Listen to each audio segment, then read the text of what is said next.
Saravá o hino de Umbanda. Refletiu a luz divina com todo o seu esplendor. Vem do reino de Oxalá, onde há paz e amor. Se refletiu na terra, luz se refletiu no mar, luz que veio de Aruanda para tudo iluminar. A Umbanda é paz e amor, é um mundo cheio de luz, é força que nos dá vida e a grandeza nos conduz. Avante, filhos de fé, com a nossa lei não há, levando ao mundo inteiro a bandeira de Oxalá.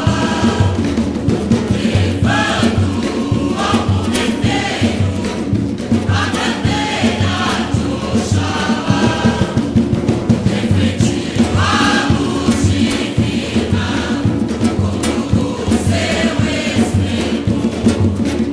Vem do reino de Oxalá, onde há paz e amor.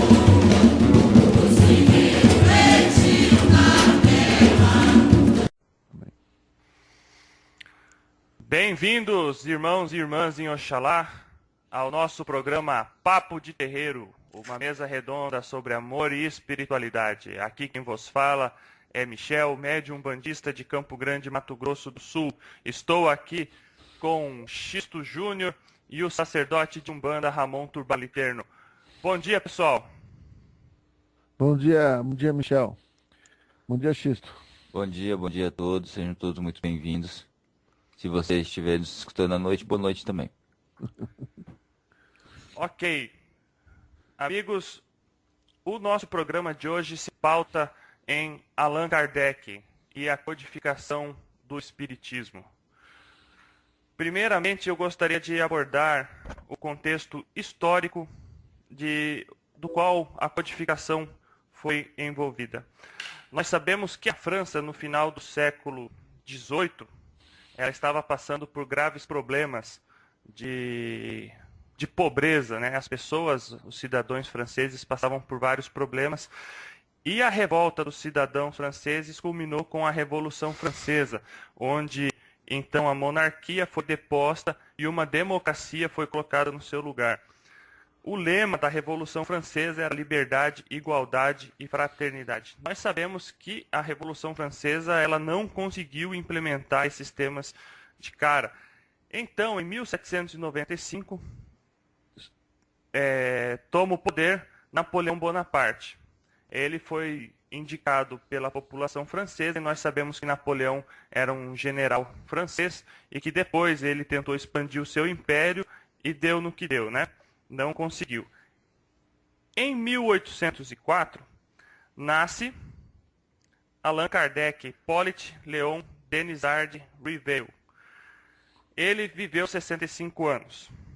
No início de sua vida, ele tinha uma família de orientação católica, como a maioria das pessoas, a maioria das famílias francesas, né? Na Europa como um todo, tirando a Inglaterra, que realmente era um país protestante mesmo, os demais países, em sua maioria, tinham essa orientação católica. Ele, na sua juventude, ele fez os seus estudos na Suíça, na academia, na escola de Pestalozzi, que era extremamente famosa na Europa. Em 1832, ele se casou com Amélie Gabrielle Boudet, que se tornou um pilar na vida dele.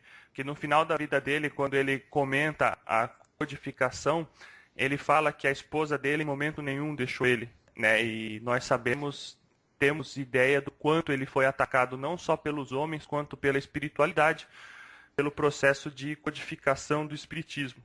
Como pedagogo, professor, ele lutou para democratizar o ensino público. Ele lecionava gratuitamente cursos de química, física, anatomia comparada, astronomia, entre outros. Então ele pegava os pobres na rua e lecionava para eles, muito antes dele ter a missão dele de codificação do espiritismo. Ele publicou diversas obras sobre educação, escreveu diversos livros sobre educação. Em 1854, com 50 anos, ele ouve falar pela primeira vez do fenômeno das mesas girantes, né? Que na realidade não começou, esse fenômeno espiritual não começou em 1854.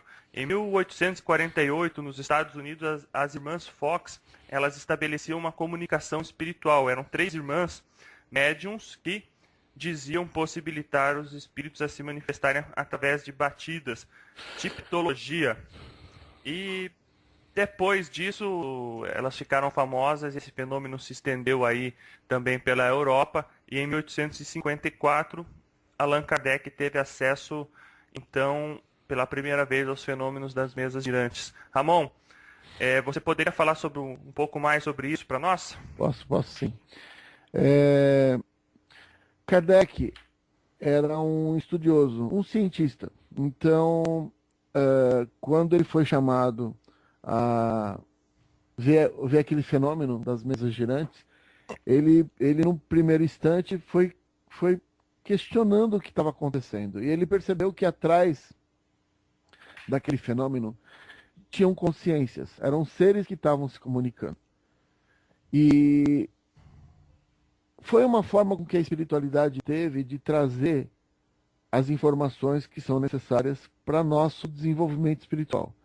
Eu penso sempre que na hora que as coisas são necessárias, a espiritualidade dá um jeito e faz com que a gente consiga buscar o próximo nível.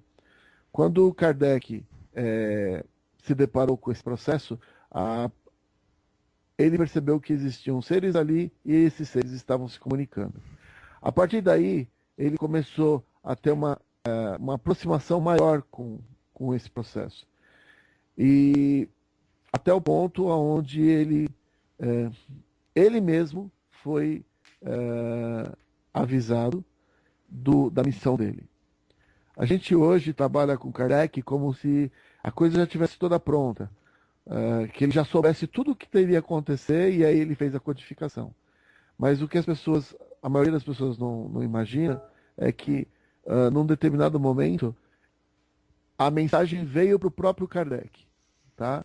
Essa mensagem foi descrita nas obras póstumas. Obras póstumas é o último livro que Kardec fez, só que o Kardec já estava desencarnado nessa época.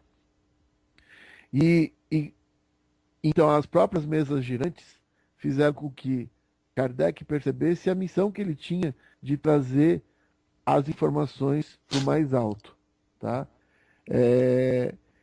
E o que leva a gente a pensar o seguinte, o Kardec não sabia a missão que ele tinha, e a coragem que ele teve para, a partir de um momento de uma comunicação da espiritualidade, dizendo que ele tinha uma missão, dele assumir essa missão.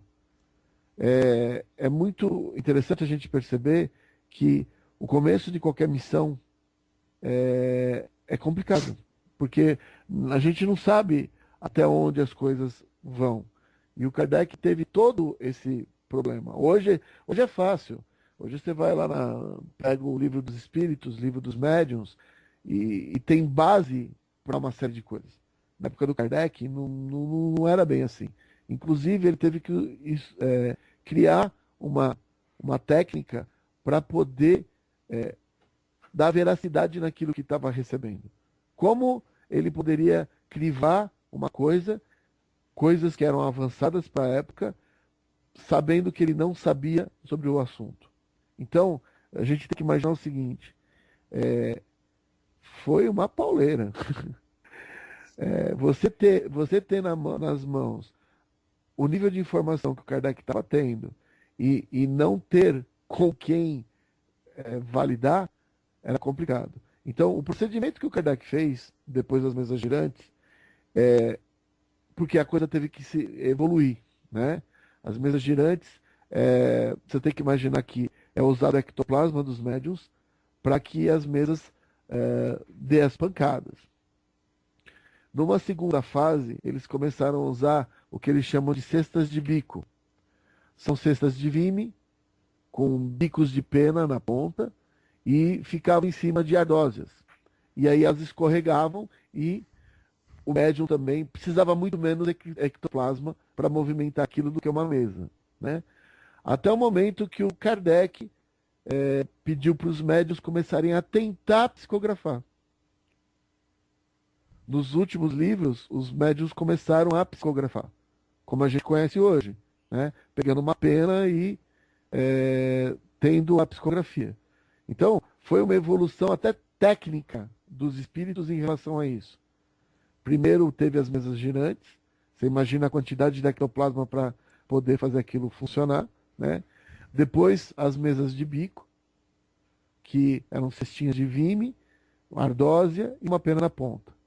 O primeiro livro do Kardec foi escrito desse jeito, com as penas de bico. E uma outra coisa que não se aborda muito, né? O Kardec, ele mandava pergunta, como todas as pessoas sabem, mandava pergunta para vários médiuns, esses médiuns respondiam, voltavam essas perguntas, ele avaliava as respostas e aquelas que eram coerentes e estavam dentro de um certo contexto, permaneciam. Aquelas que iam contra o que a maioria falava, eram descartadas. Só que tem uma coisa, o que as pessoas também, poucas pessoas sabem. No começo, houve duas médiuns que foram muito importantes para o Kardec. Duas meninas, uma de 16 e uma de 14 anos, a Caroline e a Julie Bowden. Através delas veio o primeiro livro da codificação. E aí, com o livro na mão, já passado por essas duas médiuns, houve uma terceira médium que ajudou a fazer direcionado, um trabalho de verificação do livro inteiro. Tá? Então, se a gente for parar para pensar, a mediunidade estava junto do Kardec. O Kardec em si não era médium. Tá? O Kardec estava numa posição de aquela que ele veio na encarnação, de um cientista, aquele que analisa os dados que vêm e sabe o que está certo e o que está errado dentro dos conceitos, né? E lembrando bem isso, que na época do Kardec, nós, como o Michel comentou, nós estávamos saindo de um problema muito sério na Idade Média, né? E aí quando você entra, porque a gente sabe que no movimento espírita tiveram livros queimados em praça, por causa que era uma coisa muito nova naquele momento, né? Uma outra coisa que eu gostaria de comentar com vocês é que nessa mesma época você tinha a Madame Blavatsky, que ela fez a teosofia, ela desenvolveu a teosofia, ela trouxe muitas informações da Índia e muitas das coisas o Kardec teve acesso também. Então algumas coisas que a gente hoje ouve sobre karma, ele veio através das informações hindus, né? Que é uma questão de causa e efeito. Karma não é uma coisa negativa. Se você faz um movimento positivo para o universo, você tem um efeito positivo. Se você faz um efeito negativo no universo, você vai ter a causa negativa, você vai ter o efeito negativo. Tá? Então, esse conceito de karma que hoje vem para a gente, às vezes vem deturpado, dizendo que karma só é uma coisa negativa. Karma é aquilo que eu carrego. Não, todas as coisas positivas que eu faço também são karma.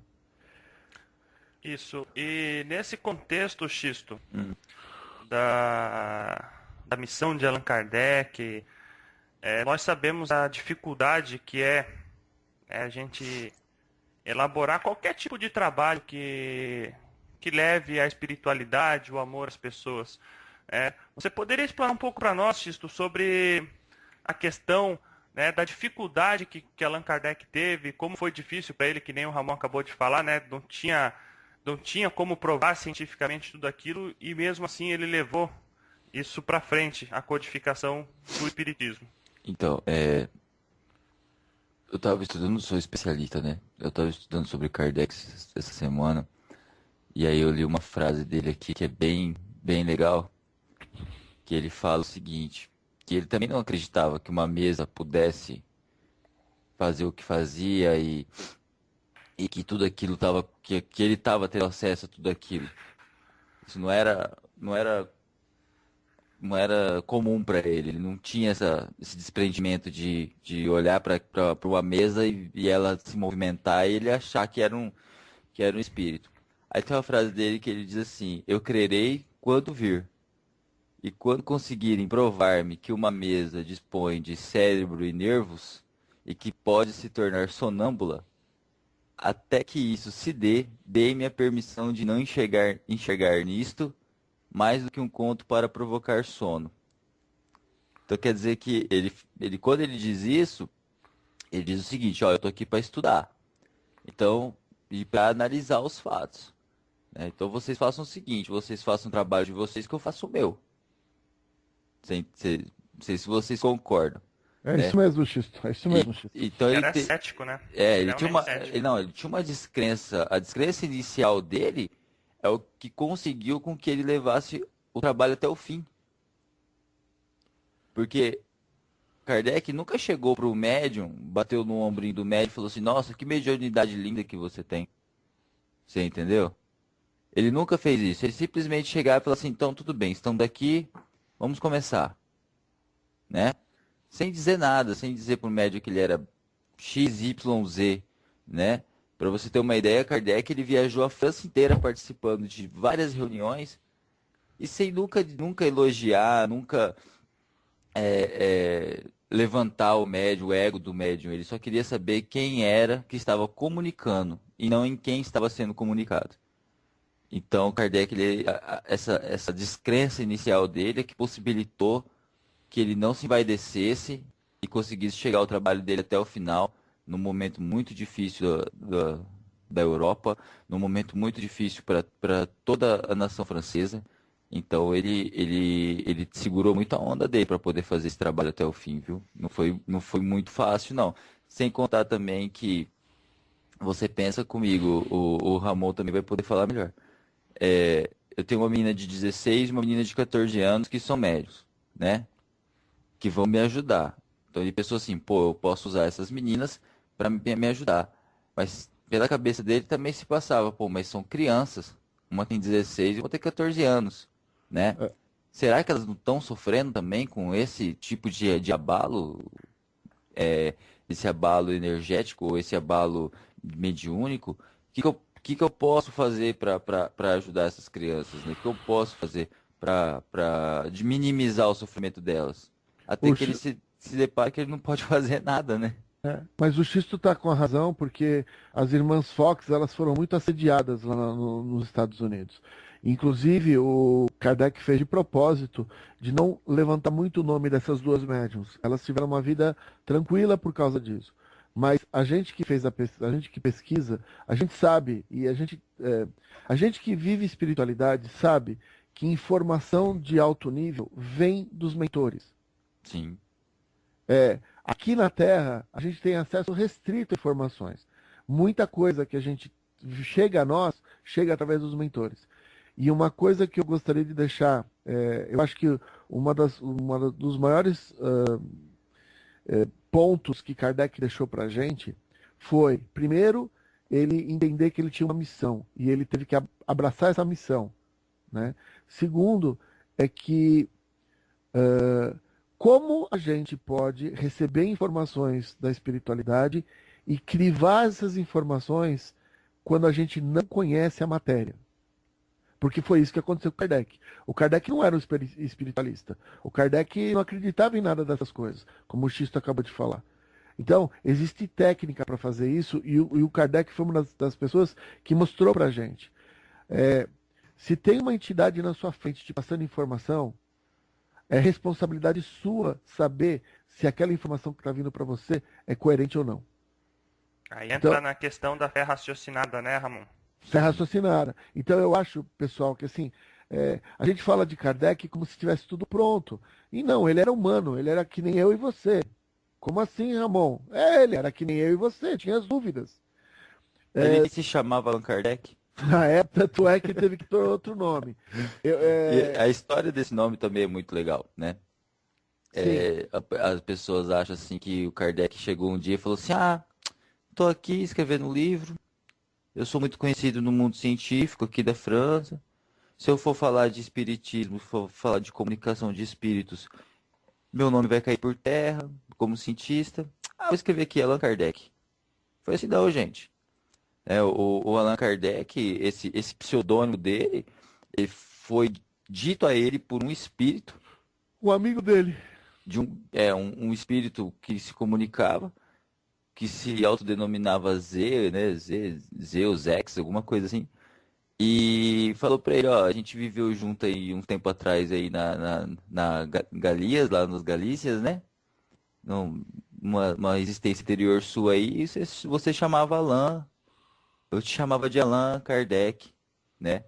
E assina esse nome aí agora que eu vou te ajudar na sua missão. Foi assim, sintetizando o que foi dito, né? E o nosso amigo Denizar aí ficou tão surpreendido com a revelação, né? Falou, não, tudo bem. Vamos daqui para frente, a gente só vai assinar como Allan Kardec. O que que acontece? Assinando como Allan Kardec, é óbvio que ele ajudou muito, né? Porque a perseguição demorou um pouco para chegar nele, né? Porque É, ninguém sabia quem que era Allan Kardec. além disso, nós temos que deixar claro que a espiritualidade ela é o mais próxima possível da perfeição, né? Que perfeito é só Deus. Então, todos nós, inclusive a espiritualidade, não somos perfeitos.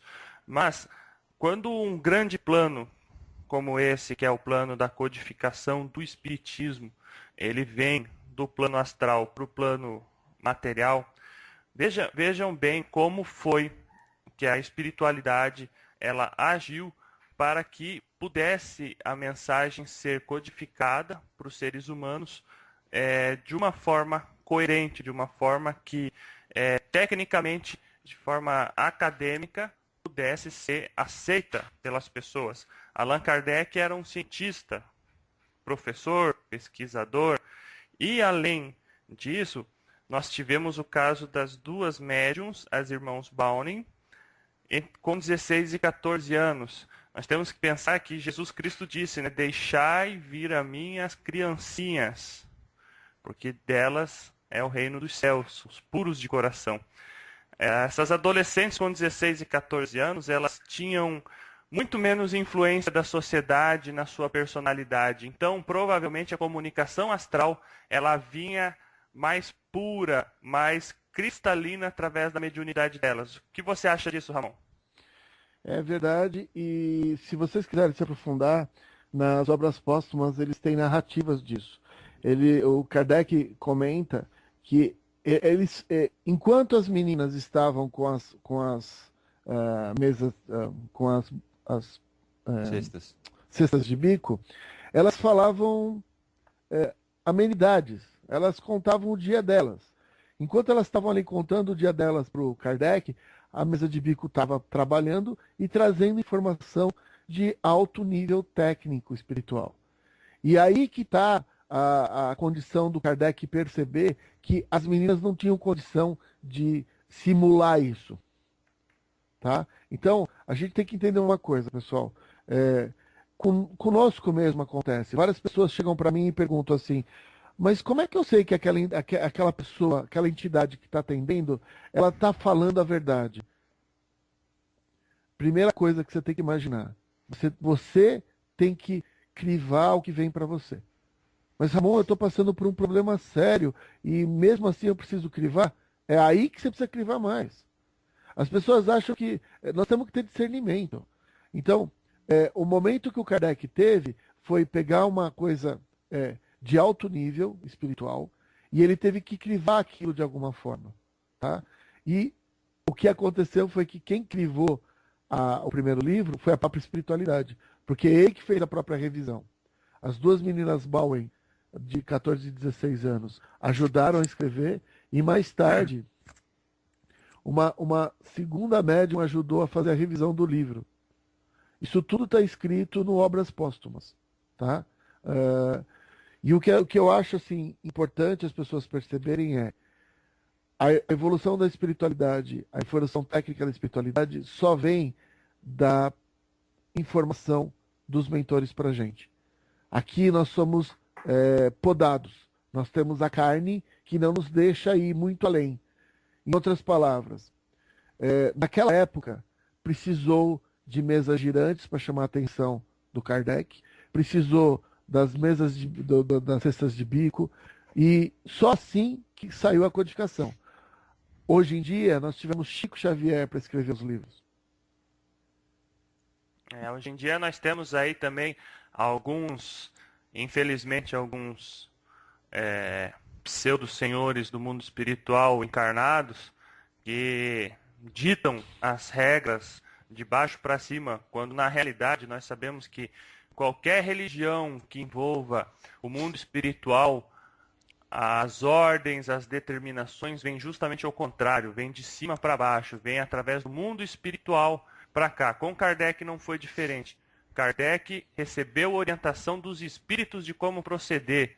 Não foi ele que inventou tudo isso que está escrito. Ele recebeu orientação, que nem o Ramon acabou de falar. Houve as duas irmãs, as jovens, ingênuas, podemos dizer assim que elas tinham mais pureza no sentimento delas, que traziam as informações, e depois houve outra médium que ajudou ele a finalizar os trabalhos dele. Não foi ele que resolveu simplesmente digitar como que iria acontecer tudo. Ele apenas transformou tecnicamente as informações que ele recebeu em algo que a gente possa dizer acessível, tecnicamente correto aqui no nosso planeta. Eu gostaria de ler uma passagem aqui, só para as pessoas entenderem como o processo foi feito, tá? Olha só. O Kardec, ele criou o diálogo socrático para desenvolvimento das pesquisas dele com os espíritos. E a ideia é assim, ó. Primeiro, o grau da ignorância ou de saber dos espíritos ao qual nós dirigimos. Segundo, o embuste dos espíritos inferiores que podem, por malícia, ignorância ou malevolência, tomando o nome de empréstimo, dizer coisas contrárias a que, na realidade, é verdade. Terceiro, as falhas pessoais do médium, que podem influir sobre as comunicações. Pessoal, nós estamos falando de Kardec. O Kardec questionava todo o processo. Ele entendia que tinha uma inteligência ali atrás. Mas o que aquela inteligência passava de informação para ele é responsabilidade dele questionar. E é isso que eu acho que está faltando hoje em dia. Muita gente fala muita coisa. Mas como é que eu vou... Mas, Ramon, o pessoal está falando que vão vir naves de Aldebaran para levar a gente embora daqui. Para um pouco para raciocinar. Quer dizer, a Terra vai ficar para trás. Quer dizer, só quem tiver a carteirinha de Aldebaran vai conseguir pegar esse voo. Pessoal, o pessoal, o passe é caro, viu? E até só saindo um pouco da espiritualidade, gente, Aldebaran é uma estrela, né? Pensa bem, né? O negócio de touro, né? O negócio pega fogo. É uma estrela, o negócio pega fogo. Você vai viver lá? Porque o cara tá achando que ele vai sair da casa dele, vai pôr um terno. Por um terno, vai pegar uma nave e vai sair. Aí fala assim, bom, eu vou para Aldebaran. Pessoal, o que eu penso é o seguinte: nós somos responsáveis por aquilo que a gente aprende. Então, e não falei para mim assim, não, mas espera aí, nós estamos aprendendo uma coisa, como é que eu consigo crivar isso? Eu sempre digo, e pelo menos eu penso dessa forma, você precisa checar se aquilo é evolutivo. Boa. Se você crivar aquilo, que foi o que no final o Kardec acabou fazendo. Porque, olha só, trazer uma matéria nova para a Terra, vindo do espiritual, é uma missão dificílima. E ele conseguiu fazer a missão que ele teve que fazer. Tá? E aqui nós estamos vendo que muitos espíritos inferiores interferiram. E ele teve que, não, isso não vai, isso não vai, isso vai. Então eu acho assim, pessoal, nós estamos falando de Kardec não no passado. Nós estamos falando de Kardec para cada um de vocês que está ouvindo o programa agora perceber que a dificuldade que ele teve é a mesma que a gente tem hoje. Que é, temos que ter contato com a espiritualidade. Porque sem esse contato, a gente vai ficar parado no tempo. Agora, temos que questionar o que vem da espiritualidade.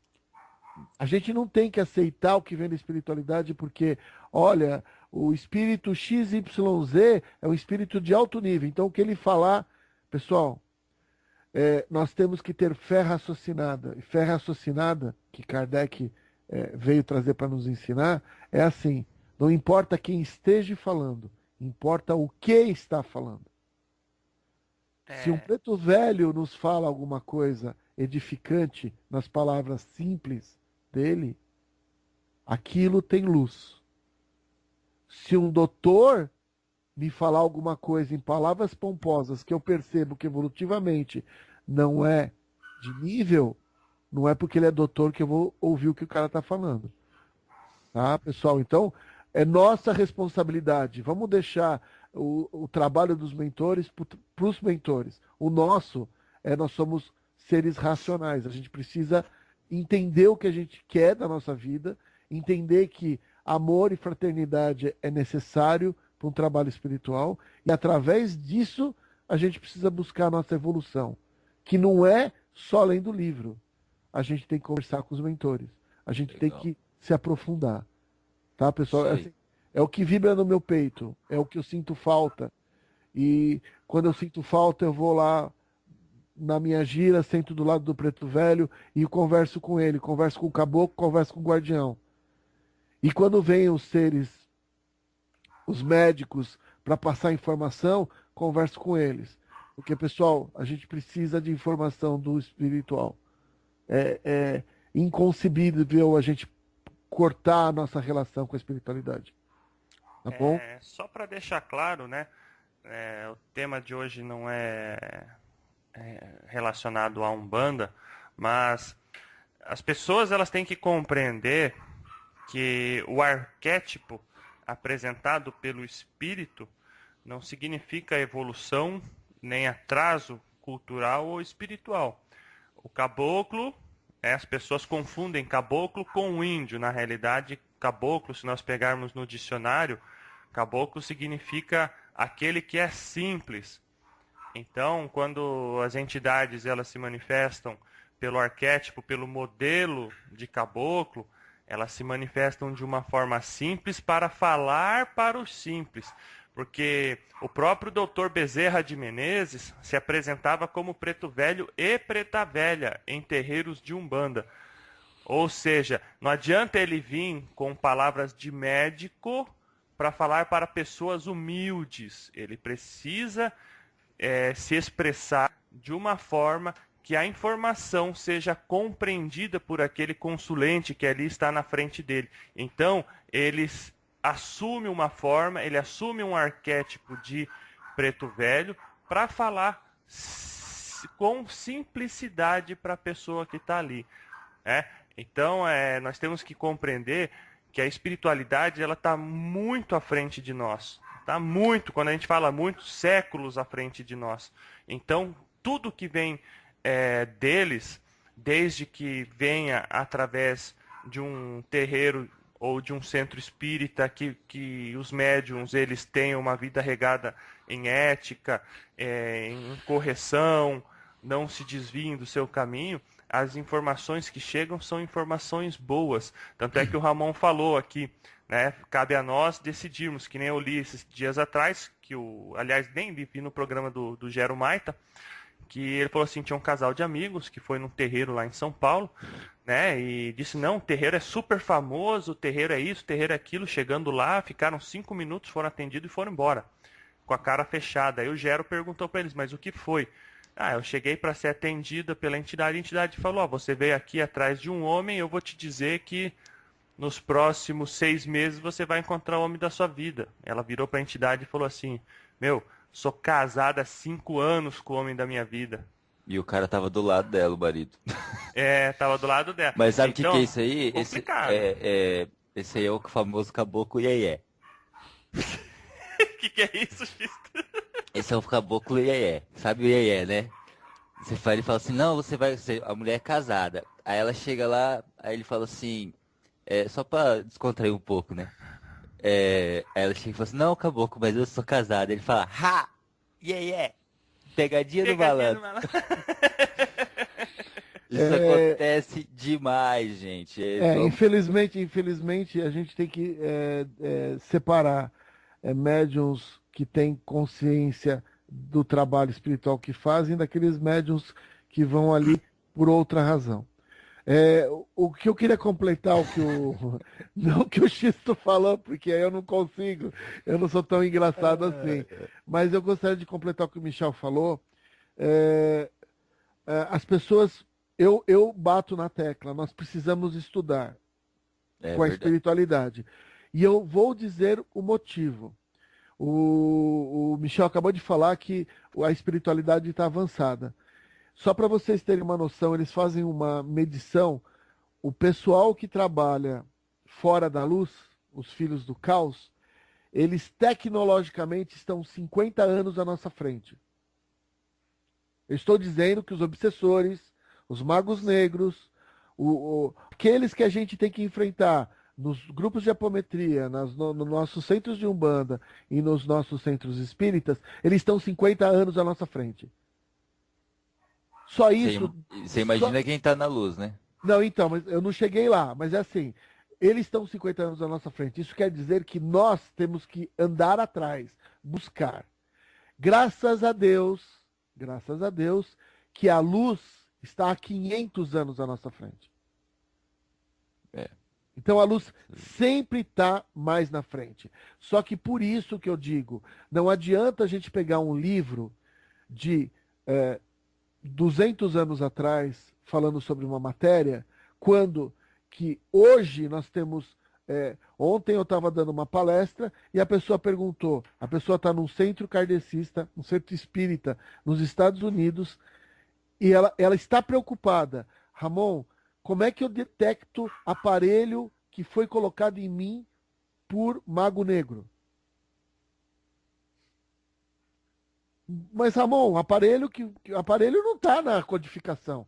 Eu sei, e os caras estão usando. E o que a gente faz? Vai dizer que não dá? Um passe não vai tirar esse aparelho. Esse aparelho, ele é colocado dentro do duplo etérico da pessoa. Então, a gente precisa começar a enxergar que a nossa responsabilidade é sermos instrumentos de Deus, do universo. E a gente precisa ir buscar e precisa estudar com fé raciocinada. Com Tá? certeza. Só queria fazer um adendo aí também, gente. Bom prestar atenção. Essas duas crianças que ajudaram Kardec, elas não tiveram, antes de Kardec aparecer na vida delas, nenhum objeto de estudo, tá? Elas não tiveram nenhum objeto de estudo sobre espiritualidade. Então, é uma mediunidade pura, uma mediunidade coesa, que chamou a atenção de Kardec. Kardec não procurou essas meninas por indicação, ele procurou porque ele sabia quem eram elas. E a obra de Kardec, ela é tão real que até hoje ela se faz atual. Se fosse uma brincadeira, uma palhaçada dele, ela seria atual para a época. Mas como é uma realidade, a codificação espírita é uma realidade, ela se faz atual até hoje, porque ela foi codificada para todos os tempos. Então, a gente tem que prestar atenção nesses fatos também, tá? Porque a gente tem muito livro aí, muita obra aí, igual o Ramon falou, de 200, 300 anos atrás, que eram atuais para a época que foram escritas.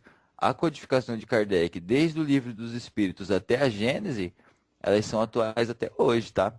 Então, isso faz dela uma obra, uma codificação de algo real. Na realidade, determina, né, através dos livros dos espíritos, o livro dos médiuns, né, a Gênese, o Evangelho segundo o Espiritismo, eles determinam o que é a doutrina espírita. Então, para as pessoas compreenderem, né, aquilo ali fundamenta, aquilo dá base. Então, se daqui 300 anos nós tivermos centros espíritas ainda no planeta, Eles terão que pautar, terão que seguir uma base que foi trazida em terra por Allan Kardec. E só para complementar o que o Xisto falou, o Allan Kardec ele tinha fé raciocinada. O que fez ele, o que levou ele a buscar tanto essas jovens irmãs? Foi a qualidade da mensagem que é passada por elas. Justamente por ter uma mediunidade cristalina, por ter uma mediunidade mais pura, sem influência, sem haver aquele monte de pessoas que se aproxima dela, que faz com que o orgulho, o ego se inflem. No caso delas foi ao contrário. Então, quanto mais pura, melhor a mensagem que vem através da mediunidade, né? Então, Allan Kardec, cientista, ele concluiu que se eu continuasse o trabalho com essas duas médiums, o nível do nosso trabalho, o nível da codificação seria maior do que se, por exemplo, ele procurasse outros médiums de 50, 60 anos que ficaram famosos por causa das manifestações espirituais. Então, para ele, em termos de trabalho, em termos de ciência, muito melhor utilizar essas duas irmãs do que pegar alguém que já tem uma personalidade forjada, já com os vícios, né, da carne e do período em que a codificação ocorreu. Isso aí. E só, Bom, gente, sim, pode falar, só Xisto. para a gente não vai adentrar muito nos temas dos livros, tá? Mas vamos ordenar os livros aqui. A gente tem aí o Livro dos Espíritos, 1857, né? A gente tem Livro dos Médiuns, 1861, Evangelho segundo o Espiritismo, de 1864, Céu e Inferno, de 65, e a Gênesis, em 68, tá? E as obras póstumas, de 1890. Cada livro desse se sobrepõe ao outro na questão de linha de tempo, né? De continuidade, tá? Então, é legal, o Livro dos Espíritos é legal, o Livro dos Médiuns é legal, mas você tem que trabalhar isso dentro de você. Não adianta você... não é igual ler um gibi, entendeu, gente? Tem que ler uma página, ler um capítulo, ler um trecho e interiorizar aquilo. Não adianta ler por ler, né? Para falar que estar lendo. Ah, eu estou lendo o Livro dos Espíritos aqui, né? Vou ler o Livro dos Espíritos essa semana. Se você não interiorizar essa informação que você está recebendo, é mais do mesmo. Então, tudo que você for ler sobre a codificação tem que ser interiorizado para que possa gerar alguma coisa de benefício para a gente, para a própria pessoa e para os que rodeiam, tá bom, pessoal? Essa é uma dica. Fica a dica. Uma vez eu vi uma entrevista do pai Rubens Sarraceni, e ele falava justamente sobre isso, que ele achava inconcebível, nos tempos atuais, médiums de Umbanda que sequer tivessem lido o Livro dos Espíritos e o Livro dos Médiuns. Eu acho que o Livro dos Espíritos e o Livro dos Médiuns é a base de qualquer religião espiritual que nós temos. Então, se você está descobrindo sua mediunidade agora, irmão, você que está nos ouvindo, aí no outro lado, está descobrindo a sua mediunidade e possui dúvidas, é barato. Compre o Livro dos Médiuns, compre o Livro dos Espíritos e muitas das suas dúvidas serão sanadas ali. Com certeza. E o Evangelho segundo o Espiritismo, pessoal, eu aconselho, né? Porque eu leio muito o Evangelho segundo o Espiritismo, eu acho um livro muito bacana. Só que não é um livro para se ler folha a folha, né? Porque você não vai achar o que você quer lendo folha a folha, né? Eu gosto de ler ele assim, faço uma oração, peço a Deus e aos meus mentores que daquele livro eu extraia uma mensagem de aprimoramento. E aí eu abro na página que vier.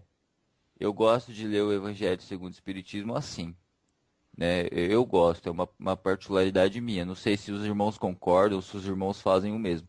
Mas eu faço assim e eu dou a dica que é muito legal também fazer dessa forma. Faz oração e pede e abre na página que vier. Ali vai estar uma mensagem edificante para você.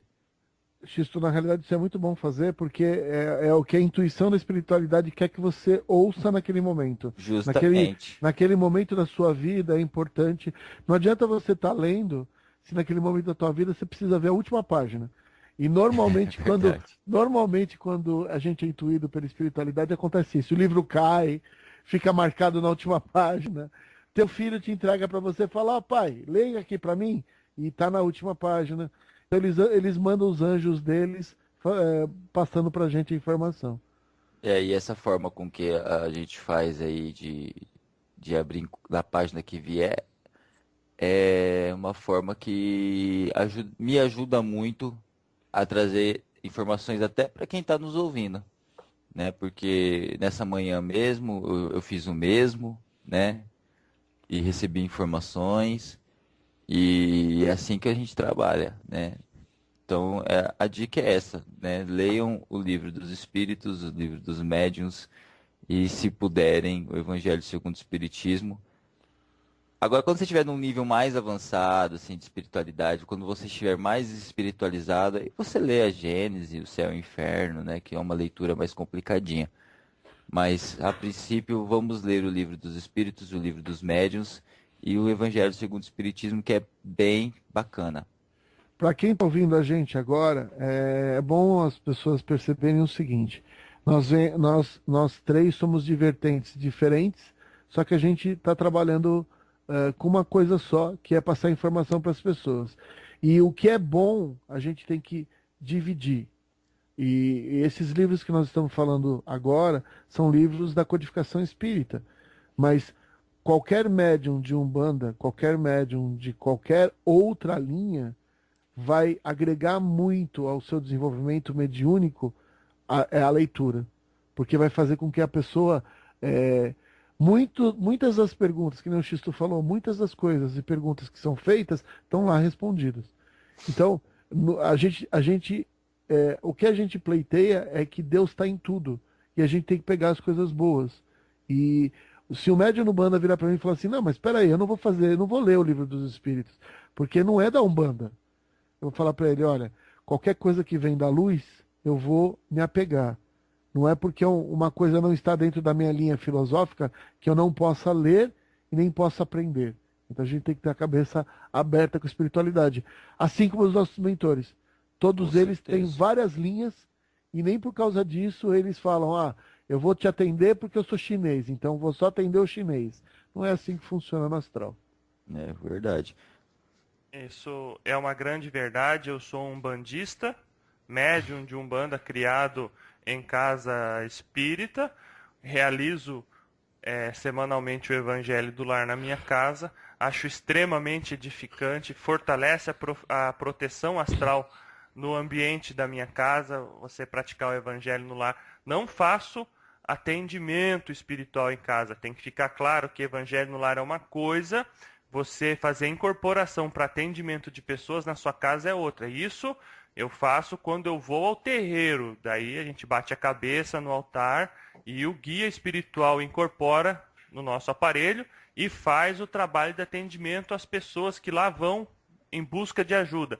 Na nossa casa nós fazemos apenas o Evangelho no lar.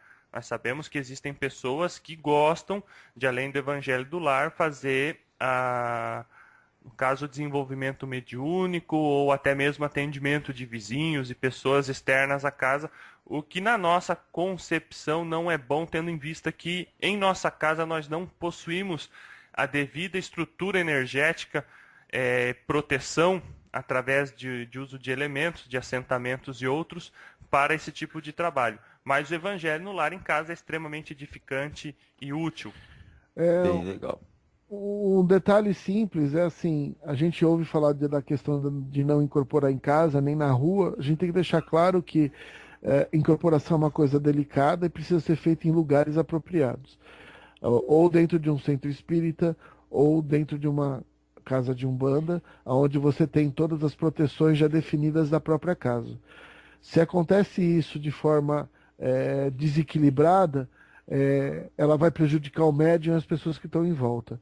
Não é uma questão de, não, você não gosta de incorporação. Não é isso. Existem lugares e momentos para se fazer isso. Inclusive para não ter problema da questão do animismo, né? Então é bom a gente ficar claro que o que a gente está querendo fazer aqui é só ajudar as pessoas a entenderem. Incorporação ela tem que ser feita no lugar correto, aonde precisa ser feito. Tá bom? Só dando um adentro a isso. A incorporação ela vai ocorrer no momento necessário, tá, gente? Por exemplo, se você está na sua casa, aconteceu comigo aqui, meu filho começou a passar mal no ano passado, começou a ficar mal, era 11 horas da noite, teve diarreia e começou a ficar mal.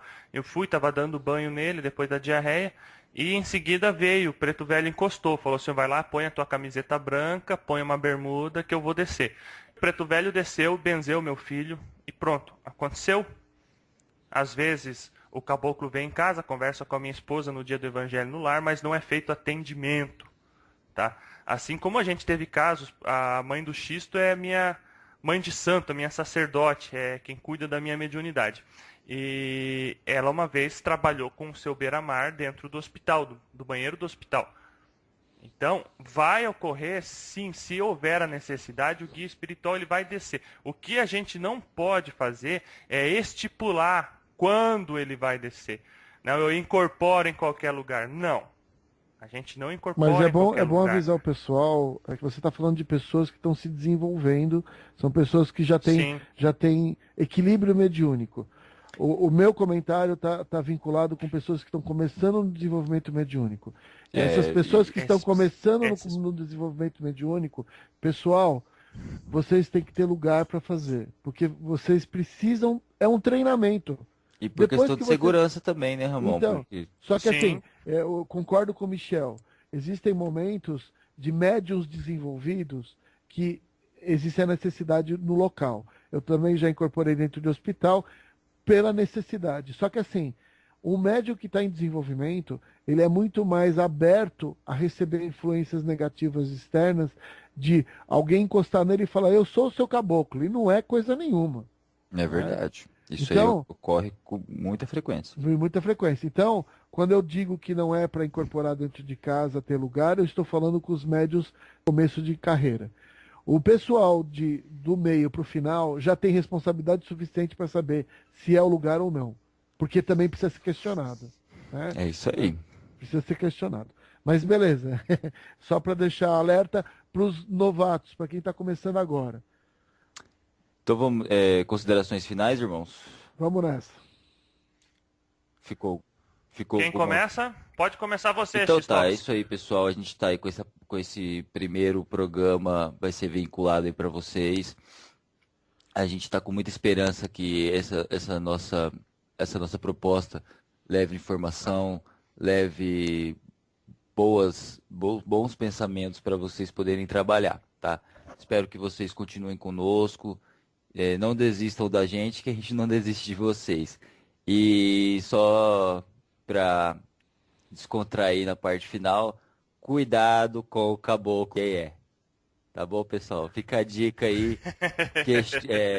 Questionem e questionem, senão o caboclo vai pegar vocês, tá bom? Fiquem com Deus. Eu quero agradecer aos dois irmãos de luz que estão fazendo o trabalho junto comigo de levar luz para as pessoas, levar conhecimento. O nosso objetivo aqui realmente é um papo de terreiro, é poder, de forma de conversar, poder levar mais informação. Nós estamos abertos para receber temas de programas, então vai estar vinculado isso no YouTube. Vocês deixem, por favor, perguntas, temas que vocês gostariam que a gente comentasse, porque aqui do nosso lado nós vamos trazer muito da espiritualidade para vocês, e de uma forma universalista, de uma forma a acrescentar.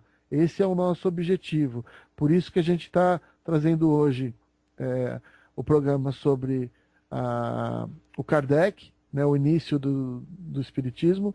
No próximo a gente vai falar sobre a Umbanda, o Zélio, E eu gostaria de convidá-los a participar com a gente, trazendo questões, perguntas e também assistindo a gente, ouvindo a gente, tá bom?